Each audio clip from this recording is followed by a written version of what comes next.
Hello అండి, అందరూ నమస్కారం. ఈ రోజు నుంచి మన ఛానల్లో ఏపీ ఎండోన్మెంట్కి సంబంధించినటువంటి క్లాసెస్ అయితే స్టార్ట్ చేయడం జరుగుతుంది. ఇంట్రెస్ట్ ఉన్న వాళ్ళందరూ మన ఛానల్ని ఫాలో అవ్వచ్చు. మొత్తం ఈ ఏపీ ఎండోన్మెంట్లో పేపర్ 2కి సంబంధించి 12 చాప్టర్స్ అయితే ఉంటాయి. ఫస్ట్ చాప్టర్ వచ్చేసరికి రామాయణము. ఈరోజు మనకి ఈ ఫస్ట్ చాప్టర్ నుంచే స్టార్ట్ చేద్దాం. ఓకే కదా. ఫస్ట్ రామాయణం అంటే ఏంటో చూద్దాం. రామాయణం అంటే ఏంటంటే రామ ప్లస్ ఆయనము, దాన్ని విడదీస్తే.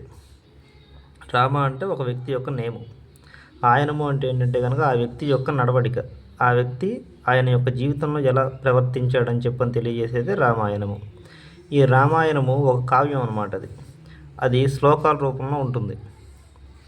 ఓకే కదా.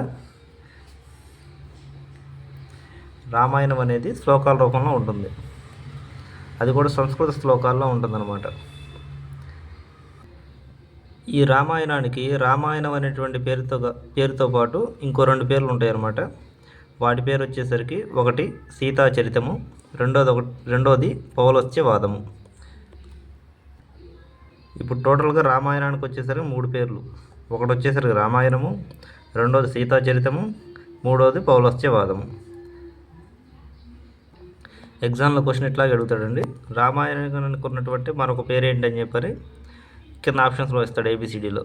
ఈ రెండింటిలో సీతాచరితమనో లేకపోతే పౌలోస్త్యవాదమనో ఏదో ఒక ఆప్షన్ ఇస్తాడు. మనం దాన్ని చూస్ చేసుకోవడమే. ఓకేనా. ఈ రామాయణాన్ని రచించినటువంటి వ్యక్తి వచ్చేసరికి వాల్మీకి మహర్షి. ఈ వాల్మీకి మహర్షిని ఆది కవి అని కూడా అంటారు. ఎందుకంటే ఈయన మొట్టమొదటి కవి అన్నమాట ఈయన, అందుకని ఈయన్ని ఆది కవి అంటారు. ఈయన రచించినటువంటి కావ్యము రామాయణం కనుక దాన్ని ఆది కావ్యము అంటారు. ఓకేనా.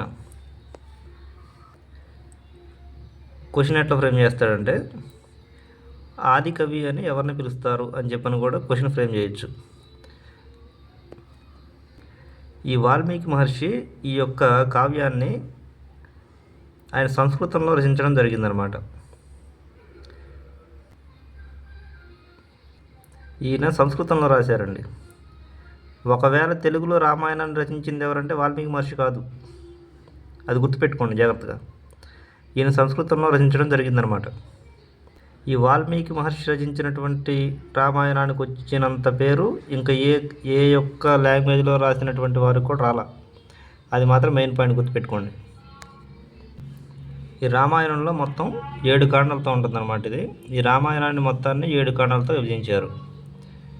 ఓకేనా. ఫస్ట్ది వచ్చేసరికి బాలకాండ, రెండోది అయోధ్యకాండ, మూడోది అరణ్యకాండ, నాలుగోది వచ్చేసరికి కిష్కింధకాండ, ఐదోది వచ్చేసరికి సుందరకాండ, ఆరవది వచ్చేసరికి యుద్ధకాండ, ఏడోది వచ్చేసరికి ఉత్తరకాండ.